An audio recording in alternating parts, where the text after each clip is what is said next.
მოგესალმებით. მე მარტოხელა დედა სოფო სურგულაძე.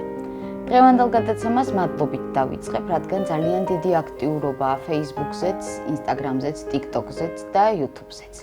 TikTok-ზე ჩემს პატარა ვიდეოს 46,000-ზე მეტი ნახვა ჰქონდა და ძალიან დიდი მადლობა ამისთვის. ბევრი გადაზიარება ჰქონდა და ძალიან მინდა რომ ასევე აქტიურად გაგრძელდეს YouTube-ზეც, Facebook-ზეც, Instagram-ზეც, TikTok-ზეც თავისთავად. შეგიძლიათ მოგწეროთ ნებისმიერი კითხვა. ვეცდები რომ ყველა კითხვას ამომწურავად გავცე პასუხი, მოგაწოდოთ ინფორმაცია, რაც თქვენთვის საჭირო და მნიშვნელოვანია და უბრალოდ ვისაუბროთ. რაც შეეხება რეკლამას.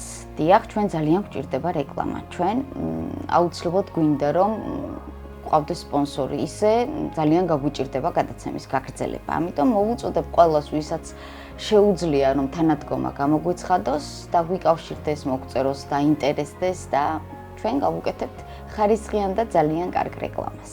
დღევანდელი გადაცემის სტუმარი კი ყავს ძალიან ძლიერი ქალბატონი. ძალიან მაგარი ქალბატონი. ასევე მარტოხელა დედა, ორი შვილის დედა, ორი საოცარი შვილის დედა და ფანტასტიკური ადამიანი. ირინა კანდრაძევა არის დღევანდელი ჩემი გადაცემის სტუმარი.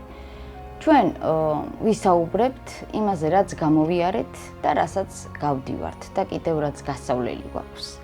მოგიყვებით უფრო ირინას ისტორიას მოვყვებით, იმიტომ რომ ჩემი ისტორია მოყოლილი მაქვს, მაგრამ იქნება რაღაცა ბმები აუცილებლად, რაღაც საერთო აღმოჩნდება ამ ამბებს შორის და ვისაუბრებთ. სალამი ირინა. მოგესალმებით, მადლობა რომ მომიწვიეთ.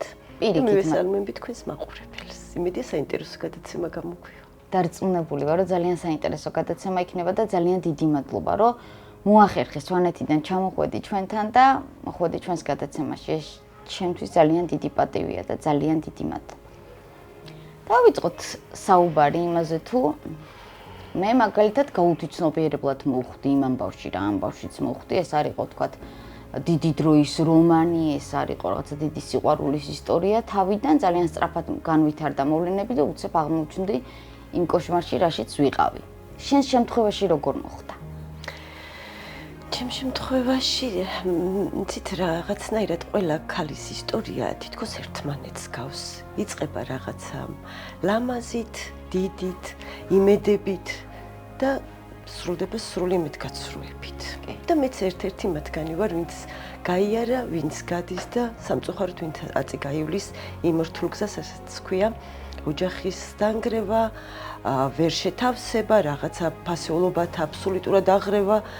ამიტომ ბანალურად გავთხოვდი სიყვარულით, შევქმენი ოჯახი. აბსოლუტურად უსუსური ადამიანის პოზიციიდან იმ პერიოდში, იმიტომ რომ ოჯახში ვიზრდებოდით ისე, რომ ამას რა სჭირდება მშობლების აბსოლუტურ გარემოცვაში და აბსოლუტურ ყურადღებაში. მოუმზადებელი ჩემი პრობლემა ეხლა გადმოსახედიდან რომ ვუყურებ არის მოუმზადებელი ცხოვრებისთვის. ჩვენ არ გვეუბნებოდი რომ ადამიანები იყოფიან კარგი, ცუდი, საშუალო, ჩვენთვის ყველა ადამიანი იყო კარგი.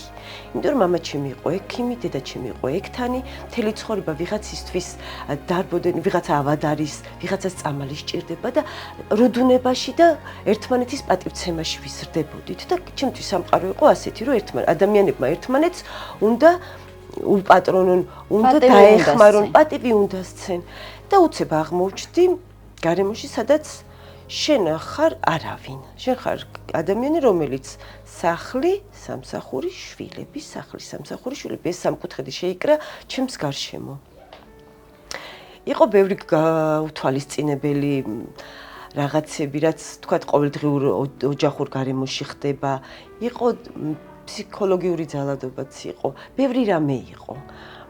და ეს რაღაც პერიოდი გრძელდებოდა, ალბათ სანამ ადამიანებს აქვთ რესურსი, რომელიც ამოიწურება და იმის მერე უკვე აღარ შეუძლიათ არც მოთმენა, არც პატიება, არც გაგება და არც ისო შვილების გამო რაღაც, იმიტომ რომ ბევრჯერ იყო ჩემ გარემოში ყოველ შემთხვევაში იმ სოციუმში, სადაც მე ვარ, რომ შვილებს სჭირდებათ, შვილებს მამა უნდათ, შვილებს ოჯახი უნდათ. ბევრი ფიქრის მე მივხვდი რომ შვილებს უნდათ სიმშვიდე, შვილებს უნდათ ბედნიერი დედა, შვილებს უნდათ ლამაზი დედა, შვილებს უნდათ შემდგარი დედა, წარმატებული დედა. მეტნაკლებად არ ვიცახი მე რომ რაღაც ვარსკვლავებს არა, იმ შესაძლებლობებიდან რაც გვაქვს, იმის კი ბატონო. და ერთხელაც ვთქვი რომ უკვე საკმარისია. დღეები მე არ ვიცი ხლა ეს გადაცემის ფორმატში როგორ ჯდება, მაგრამ დღეები გადიოდა სახლიდან არ გავდიოდი, საკუთარ თავს არ უვლიდი. არც სურვილი მქონდა, არც ხასიათი. ბავშვებს უყურებდი რომ იჩაგრებიან. ეხლა ჩემი შვილები რო ნახოთ ისეთი ლაღები არიან და შენ უფრო ახალგაზრდად გამოიყურები ვიდრე მე და მეგობრებმა მითხრეს რომ დედა შენი აი ამისთვის ღირდა მარტო იმ ნაბიჯის გადადგმა რაც მე გადავდგი. რა თქმა უნდა იყო სირთულეები.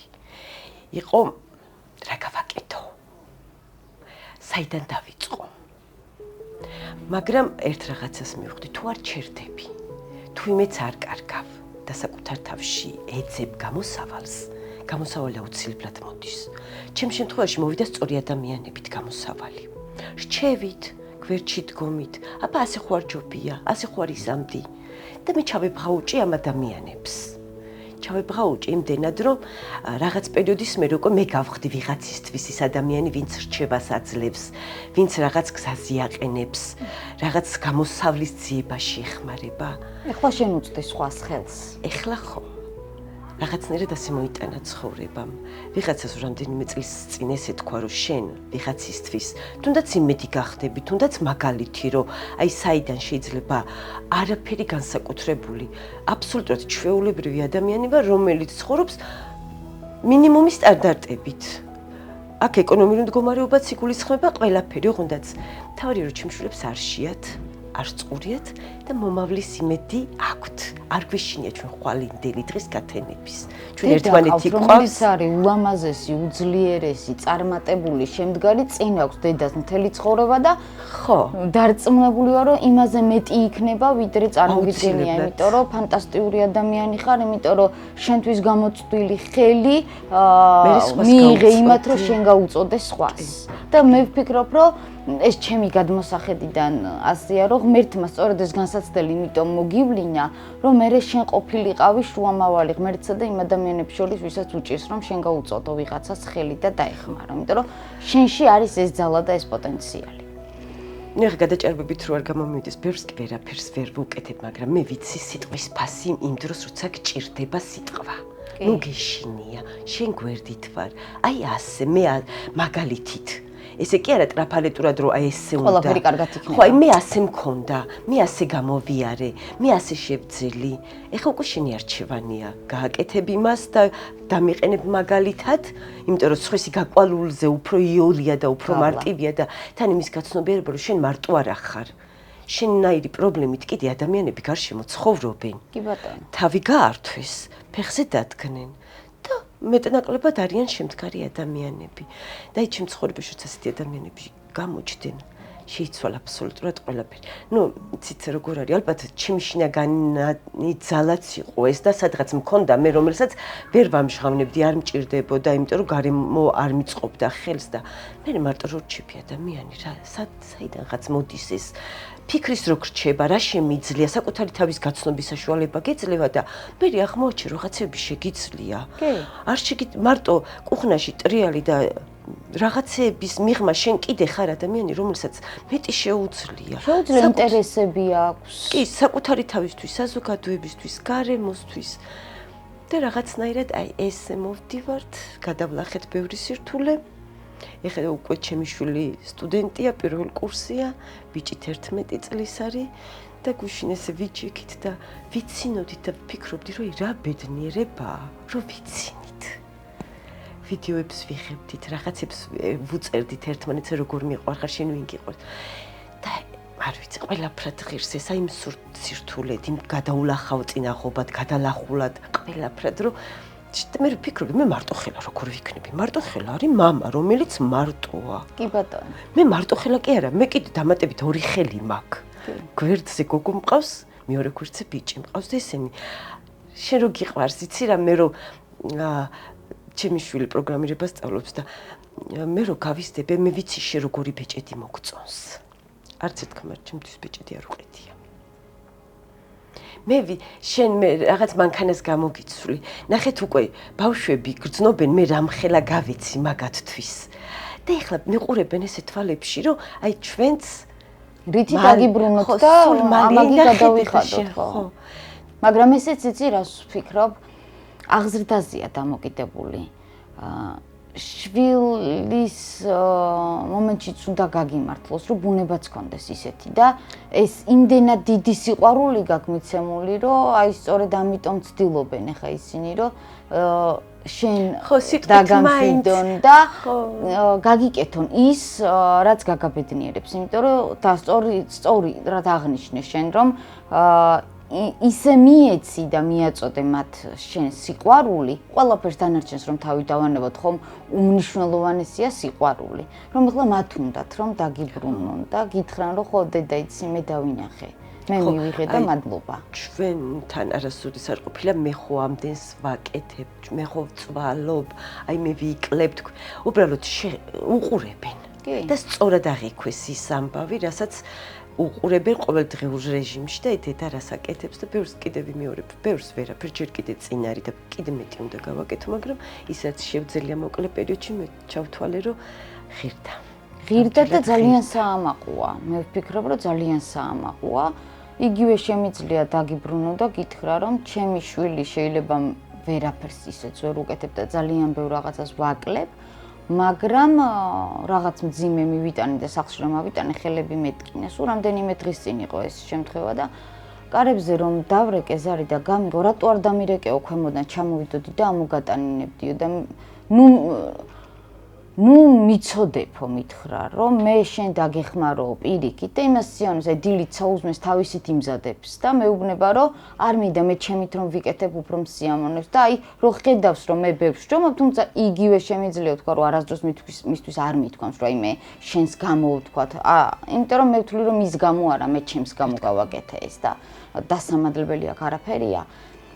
აქედან გამომდინარე ისიც უკან ცდილობს რომ დამიბრუნოს რა და ეს ღირდა. ყველაფრად ღირდა. ჩემი შვილის ერთი გაღიმება და ნათქვამი მიყვარხარ, მეც ყველაფრად მიღირდა და კიდევ ერთხელ გავივლიდი იმას, იმიტომ რომ ეს სიტყვები მუდმივად მესმოდეს, რასაც მეუბნება, დე, მე შენ მიყვარხარ, ხო იცი რომ ძალიან მიყვარხარ და აი ამაზე დიდი ამისთვის ღირს ცხოვრება და სიცოცხლეც და ამაზე დიდს ვერ შევქმნით ალბათ ვერ. რა თქმა უნდა. გადავიდეთ ახლა შენ საქმიანობაზე. როგორც მე ვიცი, სვანეთში უმაგრეს ადგილას, სადაც აი სასწაული სილამაზეა, ძალიან მაგარი კუთხეა თავის ტრადიციებით, თავის ღირებულებებით, თავის ხასიათით, გაქვს საოჯახო სასტუმრო. აი რამდენ ადამიანზეა გათვლილი, რა მომსახურება, როგორ ხდება, როგორია? მოგვიყევი. როგორია ჩემი სასტუმრო? ნუ ახლა სასტუმრო ძალიან ხმამაღალი ნათქვამი იქნება. ჩემი სახლი არის პირველი სახლი, რომელიც აშენდა ლენტეხში. და აშენეს უკრაინელმა ბებიამ და ბაბუამ. არის სტანდარტული ხის რიკულებით გაკეთებული სახლი, რომელშიც გაიზარდა მამა ჩემი, მისი დედმამის შვილები, მე ჩვენ დები სამნი ვართ. და მოიტანა ცხოვრება მისი რაღაც შემოსავლის წყაროს ძიებაში ერთმა კარგმა ადამიანმა მირჩია რომ მოდი რა ამხელა სახლი შენ არ გჭირდება და ხوار გააქირავებდი. და ყველაფერი დაიწყო აქედან. მე უკვე პროცესში თვითონ ცხოვრება განახებ საქმე როდესაც აიწყებ რაღაცას მე უკვე ცოტა გავფართოვდით იმ კუთხით რომ დავიწყე მოძიება ზემოსვანეთში ვინც ტურებს აკეთებდა რომ ჩემთან ვინც ლენტეხში მოდიოდა ჩემთან გადმომისამართებინათ მე იქ გავიცანი ეს ისეთი ბიზნესია რომ მარტივად შეგიძლია ადამიანებთან ურთიერთობის დამყარება ბევრი ადამიანი მოძრაობს ამ მიმართულებით და ერთ სიტყვით ესე ნელა-ნელა დავიწყეთ ეს საქმიანობა მაგრამ მიუხედავად იმისა რომ სასტუმრო მაქვს კიდე სალონს ვამუშავებ სადაც ევროკავშირის გრანტით გავაკეთეთ სალონი, რომელშიც დიოდის ძალიან კარგი აპარატი გვიყიდა ევროკავშირმა და ერთ სიტყვით ლენტეხელ ქალებს ამ მიმართულებითაც ვწევთ მომსახურს. ანუ სილამაზის სალონი. დიახ. ალამაზეთ ლენტეხელ ქალებს. დიახ. გადასარევ. პარალელურ რეჟიმში გავაკეთეთ ორგანიზაცია, რომელიც ეხმარება ქალებს, რომლებიც არიან ძალადობის მსხვერპლი, რომლებიც არიან მრავალშვილიანი დედები, შეშმოპირების მშობლები და ვცდილობთ, როდესაც რაღაც საგრანტო განაცხადია, კონკურსი უნდა დაიწყოს, ან რაღაც გასვლითი რაღაც ტრენინგებია, რომ გავიზარდოთ ერთ სივრცეში, არ დავრჩეთ რაღაცა მეტი ვისწავლოთ, მე ის სწავლა რაღაცაში გამოვიყენოთ ყოველდღიურ საქმიანობაში, იქნება თუ ბიზნესში თუ არ ვიცი. აი ამ ყველაფერში ხელს უწყობთ ამ ქალებს. ვცდილობთ რომ გავაძლიეროთ, რაც უფრო ბედნიერი ქალია ჩემ გარშემო, გიждები. აი, ქალი რო იცინის და მით უმეტეს პრობლემიდან გამოსული ქალი, ეს არის ჩემთვის ბედნიერება. და ის სულ ესე ვეძებ ხოლმე, რომ რაში დავეხმარო, რაში ძება გავაკეთო. მე ვურეკავ, რომ აი ესეთი ამბავია, მოდი დავიწყოთ, გავაკეთოთ, იქნება გამოვიდეს. ბევრჯერ გამოვიდა, არიან დაფინანსებული ქალები, რომლებიც ახლა ბიზნესი იწყებენ, სტარტაპები აქვთ და არ ვიცი, აი ხანდახან ისე მიამაყება ეს ყველაფერი, რომ ამ პატარა სივრცეში, ჩვენ ძალიან პატარა რაიონი ვართ, ბევრი მოსახლეც არ არის, შესაძლებლობებიც ნაკლებია, ცენტრიდან ძალიან ვართ მოშორებულები და ამიტომ უფრო რთული არის. ყველაფერი ორმაგი და სამაგად რთული არის, ვიდრე ვთქვათ, უფრო ცენტრალიზებულ იმაში, ქალაქებში და რაიონებში. და მოკლედ ესეთ არ ვჩერდებით, ვეძებთ ერთ ადგილს არ ვტკეპნით, რაღაცა კიდე სიახლე იქნება და თუ მოიტანს ცხოვრება, რომ რაღაცა სიახლე მოვიდა ჩვენს გარშემო, იმასაც აუცილებლად ჩავებღაუჭებით და ლენტეხის სინამდვილეს მოვარგებთ და ერთი სიტყვით ვცდილობთ, რომ რაც შეიძლება ბევრი ბედნიერი ქალი, ბევრი ბედნიერი ბავშვი იყოს ჩვენს გარშემო. და მას აუცილებლად გავაკეთებთ. რა თქმა უნდა, უკვე ძალიან ბევრს მიაღწიეთ, რომ შენ ხარ ბედნიერი, შენს გარშემო ადამიანები არიან ბედნიერები და შენი შვილები არიან ბედნიერები. კი ბატონო. ეხლა მინდა გთხოვო ქალებს, რომლებიც თურმე ამ გადაცემის მერე აღმოვაჩინე, რომ ძალიან ბევრია, ვინც გაიარა მსგავს სიგრძე და ვინც ეხლა გადის. ვისაც დახმარება სჭირდება ამ ეტაპზე ჩვენ მხოლოდ სიტყვიერი დახმარება შეგვიძლია. დიდი იმედი მაქვს რომ მივალთ იქამდე რომ სხვა დახმარებასაც აუცილებლად გავუწევთ. რა რჩევას დაუტოვებდი მათ? აი შენი გამული გზიდან გამომდინარე, აი რა ნაბიჯები უნდა გადადგან რომ მივიდნენ სულიერ სიმშვიდემდე. იცით, ეს რეცეპტად ძალიან რთული არის, ბევრჯერ მიფიქრია. აი ერთი რაღაც წინადადებით როგორ შეიძლება დაახასიათო ადამიანი, რომელიცაც აი ეს გზა გასავლელი აქვს, ან გაიარა, ან უნდა გაიაროს. მაგრამ პირველი ყველაზე მთავარი, რაც მე მივხვდი არის, რომ არავის გულისთვის არაფერი არ მოითმინოთ. არავითარ შემთხვევაში არ მოუწოდებ ადამიანებს, რომ პატარა რაღაცაზე ახტი და დაანგრე ოჯახი, ან არ ეცადო, რომ ოჯახი შეინარჩუნო, მაგრამ თუ არის, რომ უკვე ვერაფერი ვერ გადაარჩენს თქვენ ოჯახს. არიან ქალები, რომლებსაც ეშინიათ მერე რა ქნან. ბავშვებს რა უყონ, სად წავიდნენ, ბევრია რომ წასასვლელი არ აქვს. მე მითქვია, მიკითხავს, რატომ არ მიდიხარ? სად წავიდე? სადაც გინდათ იქ წადით, ყველგან წადით, იმიტომ რომ თქვენ უფრო მეტ რესურსს იპოვით საკუთარ თავში. უფრო გაძლიერდებით, როცა იმ სტრესული გარემოდან გადმოხვალთ მშვიდ გარემოში, შედარებით მშვიდ გარემოში და მე აუცილებლად რაღაცები ლაგდება. არ შეიძლება ადამიანის სტრესს განიცდიდე და იმან რაღაც ფასეული შექმნას, თავისთვის, შვილებისთვის, გარემოსთვის. ამიტომ ეცადეთ საკუთარ თავში პოთ ძალაჯე, რომ აღიაროთ პრობლემა. ძალიან ბევრს უჭირს იმის აღიარება, რომ პრობლემის წინაშე დგანან ოჯახში. მალავენ, საზოგადოებამ არ გაიგოს, დედას არ ეწყინოს, მამას არ ეწყინოს და ამით გადიან მთელ ცხოვრებას ჯოჯოხეთში. პირველ რიგში საკუთარ თავს ვუმალავთ. იმიტომ რომ ჩვენი მარცხენა აღიარებით იწყება პრობლემის გადაჭრის გზები. და ამის შემდეგ ალბათ არ დანებება. და ძალის გამონახვა, რომ არ უნდა გაჩერდე. ეს არის ჩემი ყველაზე დიდი აღმოჩენა საკუთარ თავში, რომ არ უნდა გაჩერდე. ჩემი დღეს აქ მოსვლაც არ გაჩერების ერთ-ერთი მე არ ვიცი ამას როგორი გამოხმაურება მოყვება და იმედია რომ ერთი ადამიანი მაინც იფიქრებს, რომ აი ჩემ გარდა კიდე არიან ადამიანები, რომლებსაც იგივე პრობლემა აქვთ, იგივე გზა გაიარეს, დაეცნენ, მაგრამ ათქნენ, გააგრძელეს. ერთი ქალიც თუ იფიქრებს, რომ შესაძლებელია და მეც შემიძლია, მე ჩავთვლი, რომ ჩემი აქ ჩამოსვლა და თქვენთან სტუდიაში მოსვლა გამართლებულია. კი, ღირდა ან ნამდვილად. დააფიქრებს მაინც, რომ მეც ხარ ავარ ისეთ ტოქსიკურ გარემოში, სადაც მე ჩემი თავის რეალიზაცია არ შემიძლია. ტოქსიკურ გარემოში ტოქსიკური შვილები იზრდებიან. მოძალადესთან მოძალადი შვილი იზრდება და ის მე სხვას უნგრევს და უბედურებს ოჯახს და საკუთარ თავსაც, ხო? ამიტომ იმიტომ რომ ეს უკვე ნორმა გონია ბავშვს. კი. ამას რომ ხედავს, ნორმა გონია ის, როგორც მისი მშობელი იქცევა, რომ ეს არის ნორმა. სამწუხაროდ ასეა და საბედნიეროთაც, იმიტომ რომ ჩვენ კარგი მაგალითის მიცემა შეგვიძლია. ამიტომ იმედი მაქვს, რომ ყველა ქალი გამონახავს საკუთარ თავში ძალას, დაიწყოს სუფთა ფურცლიდან და იყოს ბედნიერი, იმიტომ რომ ყველა ქალს აქვს უფლება იყოს ბედნიერი. ნამდვილად გეთანხმები და ერთს დავამატებ, რომ ეს გზა არ არის მარტი, ძალიან რთულია. ფინანსურად, ფეხზე დასადგომად, ნაფორთხი ფეხზე რო წამოდგე და დადგე და ღირსეულად წამოდგე და დადგე ძალიან რთულია. მაგრამ ჯობია, რომ გააგრძელო ცხოვრება შენი თავისთვის, შენი შვილისთვის. აუცილებელია. და სწორედ მაგიტომ გავაკეთე ეს გადაცემა.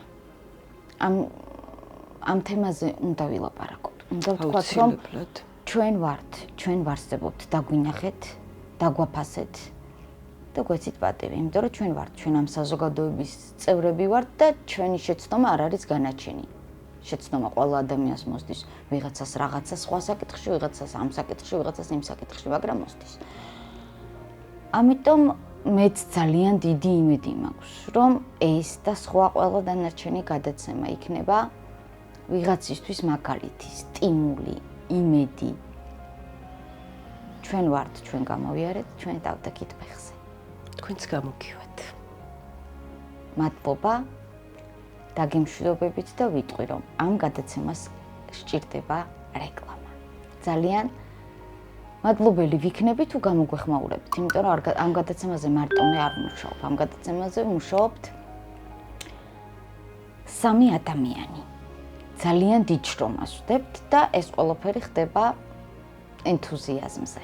დიდხანს ენთუზიაზმზე ვერ გავქაჩავთ, იმიტომ რომ სხვა საქმეები გვაქვს და ყოველდღიურობა გვაქვს. სახლში შვილები გველოდებიან და გვჭირდება იმისთვის, რომ ეს საქმე ხარისხიანად, კარგად გავაკეთოთ, ბევრი კარგი რესპონდენტი მოვიყვანოთ, ჩვენ ჩავაკითხოთ რესპონდენტებს, ჩვენ გვჭირდება დაფინანსება. მოკლედ, ვისაც სურვილი გექნებათ, რომ ჩვენს გადაცემას ხელი შეეშველოთ, ჩვენ მზად ვართ მივიღოთ თქვენი დახმარება. მადლობა, ნახვამდის. არ დაგავიწყდეთ, გამოგვიწერეთ YouTube-ზე, Instagram-ზე, TikTok-ზე და Facebook-ზე. გვჭირდება თქვენი აქტიურობა. მადლობა, მომავალ შეხვედრამდე.